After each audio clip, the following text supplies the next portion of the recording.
हो गया।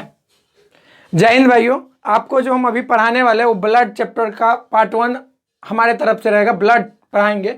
ब्लड एक बायोलॉजी का बहुत ही इंपॉर्टेंट चैप्टर है और खासकर रेलवे के एग्जाम में और एसएससी के एग्जाम में ब्लड से बहुत सारे क्वेश्चन आते हैं।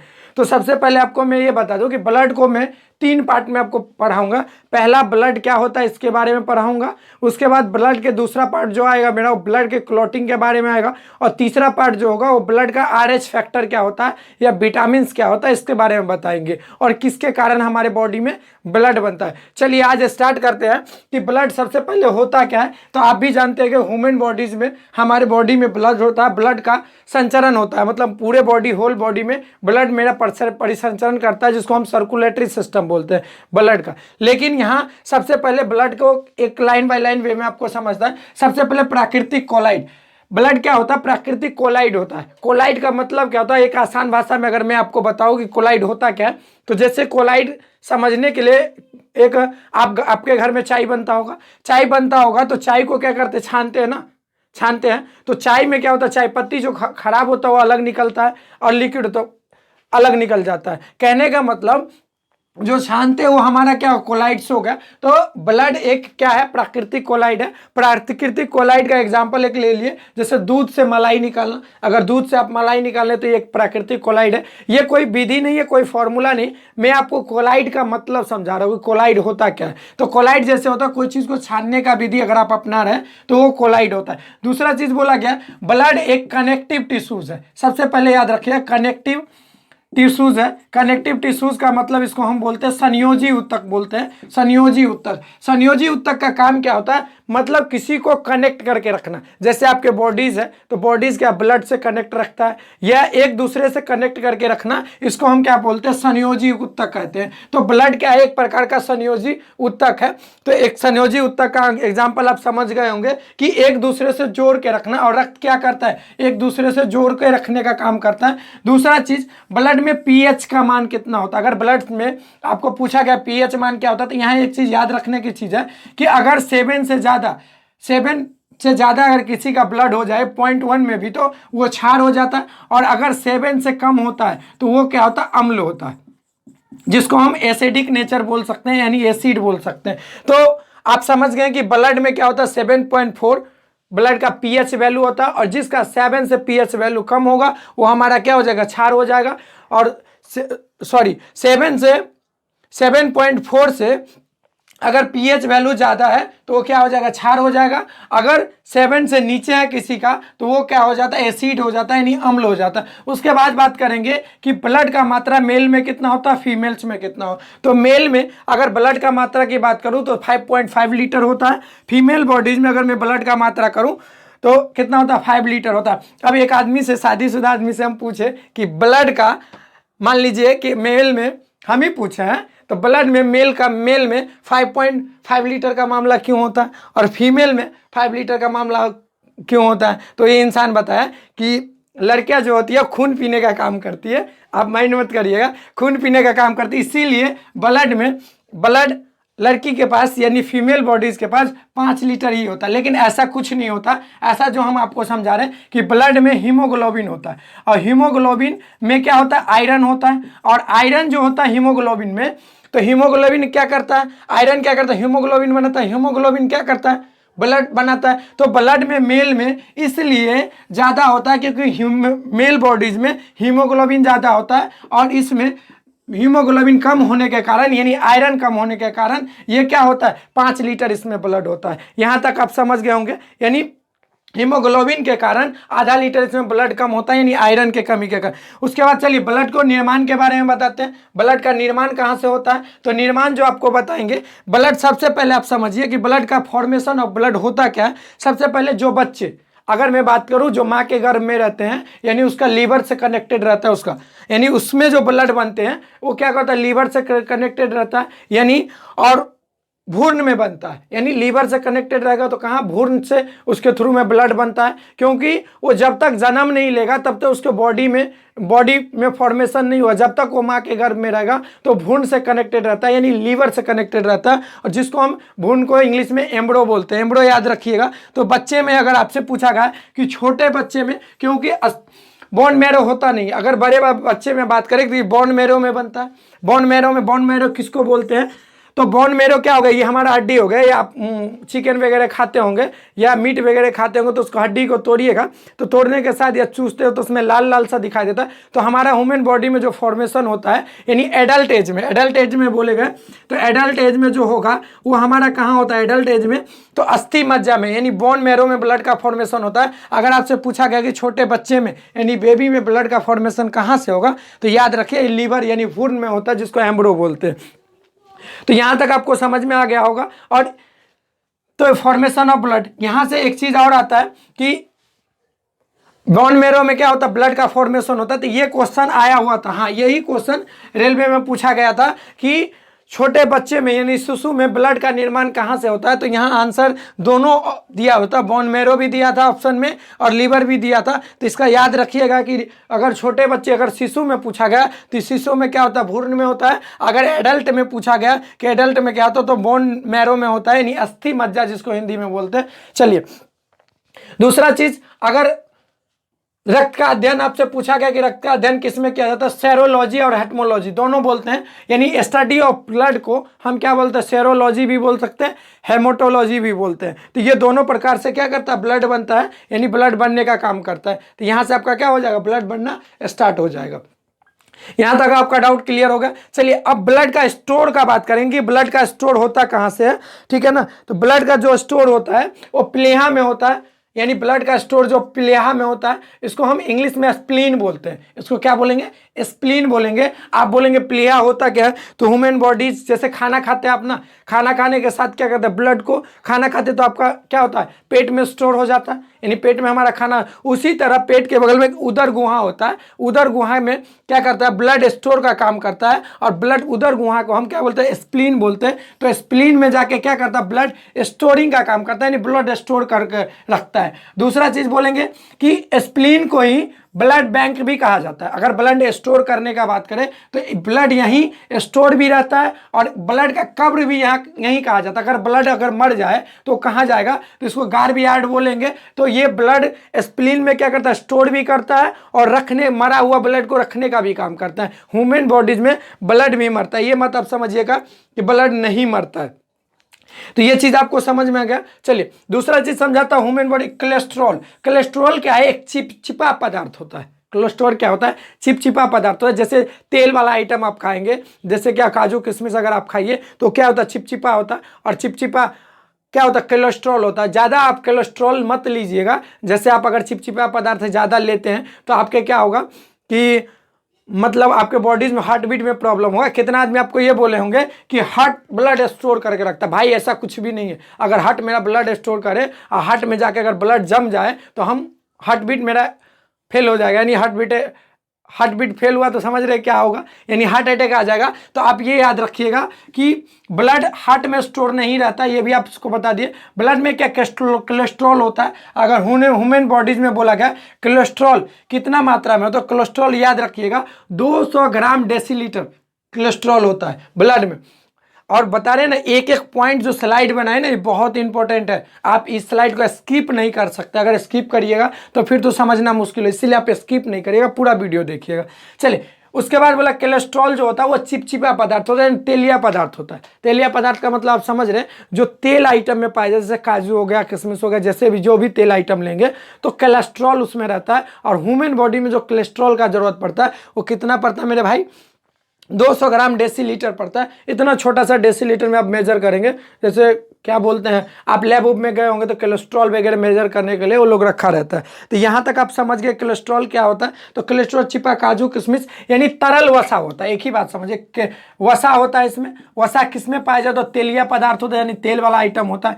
चलिए उसके बाद बोला गया हीमोग्लोबिन। इसमें हीमोग्लोबिन का काम क्या होता है, हीमोग्लोबिन में क्या होता है, आयरन होता है। ये भी आता है, आप जानते हैं कि हीमोग्लोबिन में क्या होता है, आयरन होता है। और हीमोग्लोबिन को शॉर्ट फॉर्म में हम एचबी बोलते हैं। क्या बोलते हैं, एचबी। हीमोग्लोबिन के कारण ही रक्त क्या होता है, लाल होने का काम करता है। और इसमें क्या पाया जाता है, तो आयरन पाया जाता है। आयरन का मतलब आप समझ लीजिएगा Fe। आयरन को क्या बोलते हैं? Fe, शॉर्ट फॉर्म में Fe बोलते हैं और आयरन बोलते हैं। उसके बाद बोला कि हीमोग्लोबिन मेल बॉडीज में कितना होता है? 14 डेसीलीटर होता है। कितना होता है भाई साहब? अगर मेल बॉडीज में अगर आपको बताया गया तो 14 ग्राम पर डेसीलीटर होता है, और फीमेल बॉडीज में बोला गया 13 ग्राम पर डेसीलीटर होता है। अगर आप लैब वगैरह में जाएंगे तो इतना छोटा सा होता है, उसमें वो बताएगा कि इतना डेसीलीटर होता है। तो यहाँ तक आप क्लियर हो गए होंगे, आई होप, उम्मीद आपसे यही रखता है कि यहाँ तक आपको समझ में आ गया हो। तो कोलेस्ट्रॉल समझ गए, हीमोग्लोबिन समझ गए सर। अब बताइए कि मेल बॉडीज में इसका वैल्यू ज़्यादा होता है और फीमेल बॉडीज में क्या क्यों होता है? कम होता है।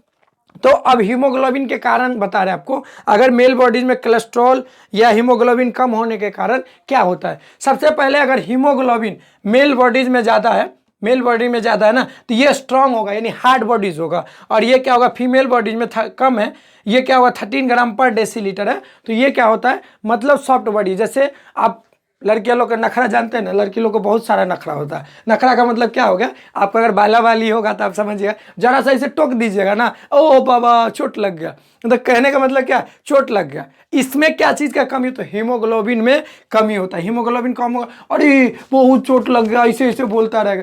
अरे सॉरी, तुमको चोट लगा है तो कि नाटक कर रही है, तुम्हारे पास हीमोग्लोबिन का कमी है, तो जाके हीमोग्लोबिन अपना बढ़ाओ, ठीक है ना। हीमोग्लोबिन नहीं बढ़ाएगा तो ऐसे ही चोट लगेगा। तो ये क्या होता है? मेल बॉडीज में जो हीमोग्लोबिन होता है वो ज़्यादा होता है, और फीमेल बॉडीज में क्या होता है? कम होता है, यानी फीमेल बॉडी सॉफ्ट होता है। तो यहाँ तक आई होप क्लियर हो गया होगा। उसके बाद रक्त परिसंचरण क्या होता है?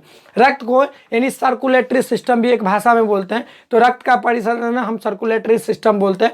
रक्त का खोज सबसे पहले यानी परिसंचरण के बारे में विलियम हार्वे बताए थे। कौन बताए थे? अगर रक्त का परिसंचरण के बारे में अगर आपको बताएगा तो सबसे पहले क्या कहेगा? विलियम हार्वे ने इसके बारे में बताया था, ठीक है। विलियम हार्वे इसके बारे में बताया था, स्टडी किया था इसके बारे में कि रक्त का परिसंचरण कैसे होता है। तो यहाँ तक आई होप क्लियर हो गया होगा कि अगर आपसे एक क्वेश्चन बहुत इंपॉर्टेंट है, ये पूछ लिया जाए कि रक्त का परिसंचरण कहाँ होता है, कौन सा, तो उसको रक्त का परिसंचरण का खोज सबसे पहले किसने किया था? तो आप याद रखें, विलियम हार्वे ने किया था। और ये आपको बता दूं कि 2018 का क्वेश्चन, जो 18 में जो पेपर हो रहे थे एएलपी और एनटीपीसी का, सॉरी एनटीपीसी, एएलपी और टेक्नीशियन का जो हो रहा था ग्रुप डी में, तो इस 3 बार रिपीट किया गया था कि रक्त परिसंचरण का खोज यानी किसने किया था? तो विलियम हार्वे ने किया था। और ये गारंटी देता हूं कि अब जब रिवीजन करवाऊंगा तो आपको याद हो जाएगा। चलिए यहाँ तक आपको समझ में आ गया। अब उसके बाद बताओ फंक्शन ऑफ ब्लड, ब्लड का कार्य क्या होता है, ब्लड किस तरह हमारे बॉडीज में काम करता है, ये जरा समझिएगा। सबसे पहले ब्लड का जो काम होता है वो ताप नियंत्रण करने का काम करता है। ताप मतलब क्या होता है? टेम्परेचर नियंत्रण करेगा, यानी टेम्परेचर जो होता है ये कंट्रोल करने का काम करता है। जैसे कि आपके बॉडी में ब्लड यहाँ से यहाँ तक जा रहा है, यहाँ से यहाँ तक जा रहा है, अगर मान लीजिए पूरे बॉडीज में भी क्या करता है? ब्लड मतलब ट्रांसफर होता है, एक दूसरे से ट्रांसफर होता है। अगर ये टेम्परेचर का नहीं करेगा कंट्रोल तो हमारा बॉडी क्या होगा? एक समय ब्लड क्लॉटिंग हो जाएगा। तो ये क्या करता है? ब्लड कंट्रोल का काम है। दूसरा चीज, जब तक आपका बॉडी गतिशील रहेगा, जब तक आपका बॉडी गतिशील रहेगा तब तक उसमें उष्मा रहेगा। यानी हमारा बॉडी में ब्लड क्या करता है? 120 के स्पीड से जाता है और 80 के स्पीड से आता है। यानी आपका जो ब्लड जाने का क्षमता वो कितना होता है? 120, और आने का कितना होता है? 80, मतलब घट जाता है। क्या होता है? घट जाता है। और इसी से जाने आने का यानी रक्त परिसंचरण हमारे पूरे बॉडी में होता है। तो ये क्या करता है? हमारे बॉडी को टेम्परेचर मेंटेन करके रखता है। तो आप समझ गए। तो इसी को जैसे किसी का ब्लड प्रेशर मापते हैं तो बोलते हैं ना कि 120/80 होना चाहिए, ठीक है ना। 120 बाई कितना, यानी जाने का क्षमता कितना होना चाहिए? 120 होना चाहिए, और आने का क्षमता कितना? 80 होना है। अगर इससे कम होता है तो किसी को हम बोलते हैं ब्लड प्रेशर कम हो गया, और इससे ज़्यादा हो जाता है ब्लड प्रेशर, हम क्या बोलते हैं? कम, ज़्यादा हो गया, ठीक है ना। तो ब्लड प्रेशर बढ़ने से थोड़ा सा घटना भी होता है। चलिए दूसरा बोला कि पोषक पदार्थ को परिवहन करता है, न्यूट्रिएंट्स। आपके बॉडीज में जो आप खाते पीते हैं तो न्यूट्रिएंट्स होता है, न्यूट्रिएंट्स पोषक पदार्थ को ले जाने में, बनाने में या ब्लड बनाने में क्या करता है? हेल्प करता है। दूसरा चीज बोला गया गैसों का परिवहन करता है, यानी गैस का परिवहन का मतलब क्या हो गया? जो आपके बॉडीज में क्या होता है? CO2 और O2 जाता है, हम क्या करते हैं? ऑक्सीजन लेने का काम करते हैं। वैसे कोरोना काल में ऑक्सीजन का बड़ा कमी है, तो आप लोग थोड़ा ख्याल रखिएगा इस चीज़ों को कि ऑक्सीजन हमारे बॉडी में कमी ना हो। तो दूसरा चीज याद रखिएगा कि क्या बोला गया? O2 और CO2 बोला गया, यानी जो गैस का यानी परिवहन दे रखा है वो O2 और प्लस CO2 का करता है। आपके बॉडी में बहुत लेते हैं, क्या लेते हैं? ऑक्सीजन लेते हैं, छोड़ते हैं क्या, कार्बन डाइऑक्साइड छोड़ते हैं। तो ये आने जाने का जो काम होता है ये ब्लड के थ्रू क्या है, जैसे ऑक्सीजन लिया ना तो ऑक्सीजन क्या होता है, फेफड़ा तक आया, फेफड़ा का काम क्या होता है, स्टोर करना। फेफड़ा हमको ऑक्सीजन नहीं देता है, ये बात आप याद रखें, फेफड़ा हमको ऑक्सीजन नहीं देता। फेफड़ा का काम क्या होता है, गैस को स्टोर करना, यानी ऑक्सीजन जो गैस है स्टोर करना, और वो ऑक्सीनेट करता है, आपके ब्लड पूरे बॉडी में जो ट्रांसफर करता है वो हमारा क्या करता है, ब्लड के थ्रू, और ब्लड को ऑक्सीजनेट किया जाता है। डीऑक्सीजनेट और ऑक्सीजनेट ये आप सुने होंगे, ठीक है ना। ऑक्सीजनेट तो ये हमारा क्या होगा, गैसों का भी परिवहन करता है। दूसरा उत्सर्जी पदार्थ का परिवहन करता है। उत्सर्जी पदार्थ क्या होता है, जैसे कि आप उत्सर्जी पदार्थ के बारे में, तो उत्सर्जी पदार्थ होता है जैसे डेलाइसिस जानते हैं ना, जो पेशेंट लोग का होता है डेलाइसिस हो गया, तो डेलाइसिस क्या करता है, किडनी का डेलाइसिस होता है। तो इसमें उत्सर्जी पदार्थ में जो आपके काम के चीज़ होंगे, यानी जो आपके काम के चीज़ होंगे वो आपका ब्लड क्या करेगा, ले जाएगा, और जो खराब चीज़ होगा उसको भी ले जाएगा। मतलब किडनी के द्वारा ये डेलाइसिस होता है या डेलाइसिस पेशेंट होता होगा तो उससे आप पता लगाए तो ये चीज़ हो जाएगा।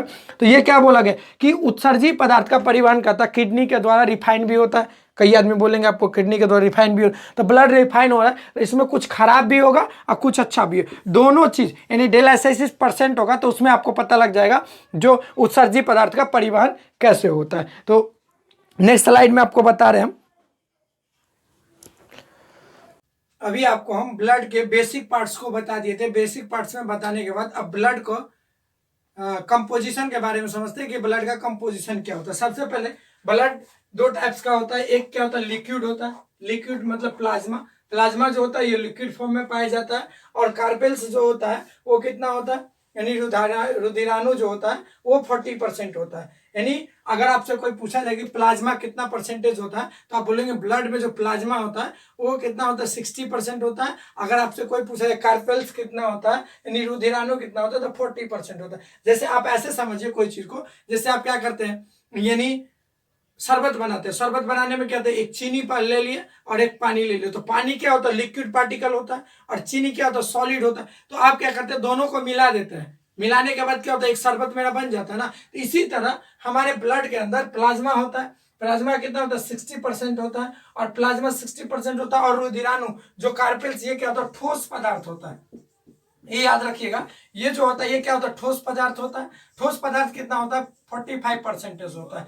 अब 45% होता है। कार्पेल्स कितने टाइप का, आरबीसी, डब्ल्यूबीसी और प्लेटलेट्स होता है। तो इसके बारे में बाद में पढ़ेंगे, पहले हम प्लाज्मा के बारे में जानते हैं कि प्लाज्मा होता क्या। सबसे पहले प्लाज्मा ह्यूमन बॉडीज के रक्त में यानी ब्लड में 60% होता है, कहीं कहीं आपको 40% मिल जाएगा, ठीक है ना, कहीं कहीं क्या हो जाएगा, 40% मिल जाएगा। और प्लाज्मा में दो प्रोटीन होता है, एक प्रोटीन क्या होता है, फाइब्रोनोजेन होता है, और दूसरा क्या होता है, थ्रोम्बिन होता है। ये एक प्रकार का क्या है, प्रोटीन है, ठीक है ना। अगर ये एक प्रकार का क्या है, प्रोटीन है। अगर आपसे ये पूछा जाए कि प्लाज्मा में कितने प्रकार का प्रोटीन पाया जाता है, तो दो प्रकार का प्रोटीन पाया जाता है। एक क्या पाया जाता है, फाइब्रोनोजेन पाया जाता है, और दूसरा थ्रोम्बिन पाया जाता है। ये प्रोटीन क्या करता है, ये प्रोटीन जो है मेनली अगर किसका बात करेंगे, फाइब्रोनिजन का बात करेंगे, फाइब्रोविनोजन का बात करेंगे, तो ये ब्लड को यानी क्या करता है, प्लाज्मा को गाढ़ा करने का काम करता है। ये जो होता है हमारा ब्लड, उसको गाढ़ा करने का काम करता है। जैसे कि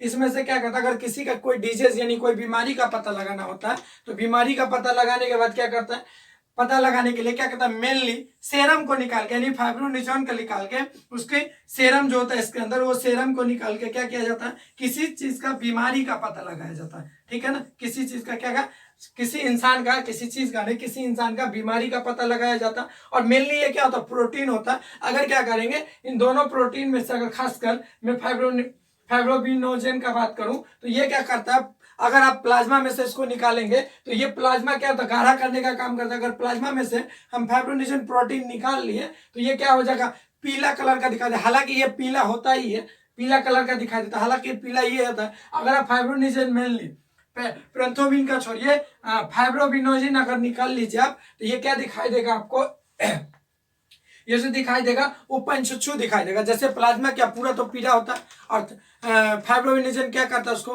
प्लाज्मा को क्या करता है, यानी गाढ़ा करने का काम करता है। अगर गाढ़ा करने का काम किया और प्लाज्मा में से हम मान लीजिए फाइब्रोबिनोजन निकाल लेते हैं, ठीक है ना, तो ये क्या करता है, यानी पूरा पूरा पंचुच्चू हो जाता है। जैसे आप बोलते होंगे ना कि अगर पानी दूध है, दूध देखे होंगे, और दूध में हम क्या करते हैं, ज्यादा पानी डाल देते हैं। जैसे गाँव घर में दूध बिक्री करने वाले लोग जानते होंगे, ज्यादा पानी डाल देते हैं, ज्यादा पानी डालो पंचुच्चू बोलते हैं ना। तो इसी तरह अगर फाइब्रो में निजोन के निकाले तो प्लाज्मा जो गाढ़ा था, गाढ़ा कैसा पीला कलर का, तो ये पंचुच्चू हो जाएगा, ठीक है ना, खाली पानी ना जाएगा। चलिए, तो ये आप समझ गए होंगे, आई होप क्लियर होगा। अब हम कार्पेल्स के बारे में, रुधिराणु के बारे में बताते हैं। रुधिराणु क्या होता है, ठोस पदार्थ होता है, ठोस पदार्थ होता है। इसमें क्या क्या होता है, एक आरबीसी होता है, एक डब्ल्यूबीसी होता है, एक प्लेटलेट्स होता है। ये कितने प्रकार का होता है, एक आरबीसी होता है, एक प्लेटलेट्स। आपको प्लाज्मा के बारे में बता दीजिए। चलिए अब कार्पेल्स के बारे में बताते हैं। कार्पेल्स क्या होगा, इसमें आरबीसी, डब्ल्यूबीसी और प्लेटलेट्स होता है, प्लेटलेट्स होता है। इनका अगर टेक्निकल नाम बोले कि एर्थोसाइट्स बोलेंगे, डब्ल्यूबी का अगर टेक्निकल नाम बोले ल्यूकोसाइट्स बोलेंगे, और प्लेटलेट का अगर मैं टेक्निकल नाम बोलूँ तो थ्रोम्बोसाइट बोलेंगे। अब आप ये याद रखिए कि इसमें अगर आपको बोला गया कि आरबीसी की मात्रा हमारे ब्लड में कितना होता है, तो आरबीसी की हमारे ब्लड में मात्रा 50 लाख होता है, यानी 5 मिलियन बोल सकते हैं हम। मिलियन में अगर बोलेंगे तो 5 मिलियन। अगर आपसे ये पूछा है कितना परसेंटेज है, तो आप याद रखिएगा कि 95% होता है, ठीक है ना। अब जरा सा सोचिए ना कि डब्ल्यूबीसी का मात्रा कितना, 10,000, और इसका कितना 2 लाख, और 2 लाख इसका है, और इसका 50 लाख है, इसका कितना हो गया 10 लाख, और ये 2 लाख, यानी टोटल मिला के मान लीजिए 2.25 लाख होगा, और ये 50 लाख अकेले है। तो पूरा ब्लड आरबीसी यानी क्या हो गया, रुधिराणु में, यानी ब्लड के कार्पेल्स में, रुधिराणु में टोटल अकेले कितना, आरबीसी कितना हो गया, 50 लाख हो गया। आरबीसी 50 लाख हो गया, 10,000 हमारा क्या हो गया, थ्रोम्बोस, ये डब्ल्यूबीसी हो गया, और 2 लाख क्या हो गया हमारा, यानी प्लेटलेट्स हो गया। चलिए अब इसकी मृत्यु काल के बारे में बताते हैं। तो आप ये याद रखिएगा कि आपका जो आरबीसी होगा वो 120 दिन जिंदा रहता है। कितना दिन रहता है भैया, 120 दिन जिंदा रहता है। और ये अगर आपसे पूछा गया डब्ल्यूबीसी कितना दिन जिंदा रहता है, तो 4 दिन जिंदा रहता है। और आपसे बोला गया कि प्लेटलेट कितना रहता है, 7 दिन रहता है। तो आपके मन में एक क्वेश्चन आएगा मेरा भाई कि मेरा आरबीसी मर गया, मेरा डब्ल्यूबीसी मर गया, अब मेरा क्या मर गया, प्लेटलेट मर गया, तो भाई हमारे शरीर में ब्लड आता कहाँ से। तो देखिए आरबीसी आपका मर जाता है 120 दिन में, ब्लड में आरबीसी कितना 120 दिन में। उसके बाद हमारा क्या है, दूसरा कितना 4 दिन में मरता है। दूसरा क्या होता है हमारा डब्ल्यूबीसी कितना दिन में, 4 दिन में मरता है। और हमारा कितना होता है, ये थ्रोम्बोसाइट यानी प्लेटलेट कितना दिन में मर जाता है, 7 दिन में मरता है। तो आपके मन में ये क्वेश्चन आता है, ये सब मरने के बावजूद आपके मन में बार बार क्वेश्चन आ रहा है कि भाई मेरा डब्ल्यूबीसी मर गया, आरबीसी मर गया और प्लेटलेट मर गया, तो हम जिंदा कैसे रहे। मेरा भैया बात मेरा समझ, अगर तुम्हारा डब्ल्यूबीसी और आरबीसी और प्लेटलेट अगर मर भी जाता है तो तुम्हारा प्लाज्मा जिंदा रहता है। प्लाज्मा जिंदा रहता है। प्लाज्मा कैसे जिंदा रहता है, तो बता, ये सर्वा क्या करता है, घूमता रहता है। जो तुम्हारा ब्लड होता है भैया, आपका ब्लड होता है, तो उसमें क्या करता है, घूमता रहता है। जैसे कैसे आप चाय बनाते हैं ना घर में, तो चाय में क्या करता है, दूध डालते हैं, पानी डालते हैं, चीनी डालते हैं, तो चाय पत्तियां जो होता है वो घूमता रहता है बीच बीच में। तो यही होता है ना, घूमता रहता है। तो क्या करते हैं, जब बन जाता है उसको छान के फेंक देते हैं। तो ये क्या करता है, रुधिराणु लोग जो है वो डब्ल्यूबीसी और आरबीसी और प्लेटलेट की घूमता रहता है। तो प्लाज्मा क्या करता है, प्लाज्मा क्या करता है, इसको छानने का काम करता है। कैसे छानेगा, तो इन दोनों को मिलके थर्मोसाइट, प्लेटलेट और डब्ल्यूबीसी को क्या करता है, लाइसोसोम मार देता है। क्या कौन मार देता है, लाइसोसोम मार देता है। इसको क्या करेगा, लाइसोसोम मिलके मार देगा। यानी इन दोनों को कौन मारता है, तो लाइसोसोम मारता है। और इसको क्या करता है, अकेले स्प्लीन क्या करता है, इसको मार देता है। अब इसको कौन मारता है, आरबीसी को कौन मारता है, ये क्वेश्चन आ सकता है। तो स्प्लीन मारता है, और डब्ल्यूबीसी और प्लेटलेट को कौन मारता है, लाइसोसोम मारता है। अब खिलने के कोरोना हो गया, गला कहीं कहीं फंस जाता है, कोरोना नहीं हुआ, ठीक ना। तो ये क्या करता है, रुधिराणु लोग जितना होता है, डब्ल्यूबीसी होता है, आरबीसी होता है और प्लेटलेट होता है, वो ब्लड में घूमता रहता है। जब ये मर जाता है, ये मरने के बाद ये मर जाता है, तो प्लाज्मा देखेंगे, प्लाज्मा हमारे बॉडी में 60% होता है। तो अब बोलिएगा आप कि प्लाज्मा में भैया कैसे ब्लड बनेगा। तो आपका जो बोन मैरो होता है ना, हड्डी जो होता है, बोन मैरो जो होता है, वो बोन मैरो क्या होता है, बोन मैरो में क्या करता है, ब्लड बनने का काम करता है। तो ये बउआ लोग को लाइसोसोम मार दिया, ये बउआ को स्प्लीन मार दिया, तो ये बउआ क्या करेगा, बोले बहुत मेरे चक्कर में तू घूम रहा था, जा मर गया। लाइसोसोम तुमको मार दिया, स्प्लीन तुमको मार दिया, इन दोनों को मार दिया। प्लाज्मा क्या करेगा, उसको मतलब प्लाज्मा में बोन मैरो जो होगा वो आरबीसी बनाने का, यानी वहां से ब्लड बनेगा। फिर इसमें जो रहता है उसमें प्लेटलेट बनना स्टार्ट हो जाएगा। जैसे एक एग्जांपल ले लीजिए, किसी इंसान का अगर मैं समझा दूं कि डेंगू होता है, डेंगू आप सुने होंगे ना, डेंगू होता है, उसमें प्लेटलेट का कमी हो जाता है, यानी 2 लाख होता है हमारे बॉडी में प्लेटलेट, 2 लाख से यदि कम हो जाता है तो ये एटलीस्ट हमारा क्या हो जाता है, हमको डेंगू का यानी डर रहता है, तो 2 लाख से कम नहीं होना चाहिए, 1.25 लाख एटलीस्ट होना चाहिए। ठीक है, तो ये आप समझिए। चल एक बार आप रिवीजन करिए। रिवीजन ये कर, प्लाज्मा हमारे बॉडी में कितना परसेंट हो जाता है बताइए भाई, बोलिए मेरे साथ। प्लाज्मा कितना होता है? 60% होता है। अगर आपसे बोला रुधिरान यानी कार्पेल्स कितना परसेंट होता है? 60% होता है। अगर रुधिराणु में कौन सा चीज पाया, 2 चीज पाया जाता है, एक क्या होता है, फाइब्रोनेजिन पाया जाता है, और एक थ्रोम्बोइन होता है।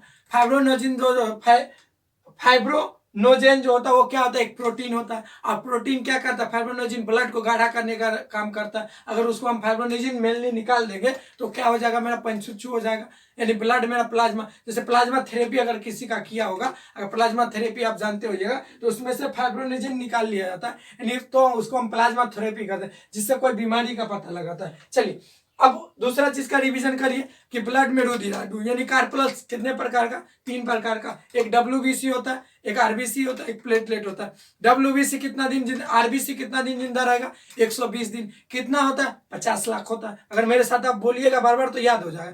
डब्ल्यूबीसी आरबीसी कितना होता है, 50 लाख होता है। कितना दिन जिंदा रहता है, 120 दिन जिंदा रहता है। इसको टेक्निकल नाम क्या बोलेंगे, टेक्निकल नाम क्या बोलेंगे, अर्थोसाइट्स बोलेंगे। दूसरा क्या बोले, डब्ल्यूबीसी होता है, डब्ल्यूबीसी होता है, इसका कितना मात्रा होता है, 10,000 होता है। कितना दिन जिंदा रहता है, 4 दिन जिंदा रहता है। इसका टेक्निकल नाम क्या बोले, ल्यूकोसाइट्स बोलता है। तीसरा बोलेंगे प्लेटलेट होता है, इसका हम टेक्निकल नाम क्या बोलेंगे, थर्मोसाइट बोलेंगे।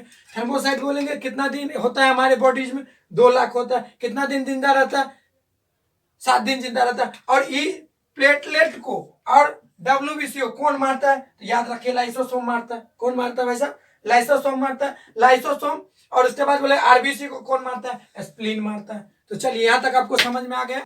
चलिए तो इसके बारे में आपको सब समझा दिए कि ब्लड में क्या क्या होता है, प्लाज्मा होता है, लिक्विड होता है। प्लाज्मा क्या होता है, लिक्विड होता है, रुधिराण कार्पेल्स ठोस होता है, 40% होता है, 60% होता है। तो यहां तक आपको समझ में आया होगा, आई होप। आपको जो जो समझा दिए हम सारा समझा दिए। अगर आपको इसके बाद अगर आपको अच्छा लगा होगा तो लाइक शेयर सब्सक्राइब जरूर करिएगा। आज हम आपको ब्लड का बेसिक जानकारी दे दिए, बेसिक जानकारी के बाद ब्लड का कंपोजिशन बता दिए। कल जो बताएंगे हम आपको ब्लड का आकार, आरबीसी का आकार बता देंगे, डब्ल्यूबीसी और प्लेटलेट का, यानी फंक्शन बता देंगे कि हमारे बॉडीज में क्या काम करता है। Function of RBC, function of WBC, function of platelet. ठीक है, thank you, bye bye, take care, stay at home, be safe. फिर क्या बोले एक वर्ड कि अगर घर में रहेगा इंडिया तो कल मुस्कुराएगा इंडिया। तो आप घर में रहने का काम करिए, बाकी आपके साथ हम हैं, आप मेरे साथ रहिए, इसी तरह हम आगे बढ़ते रहेंगे। Thank you, bye.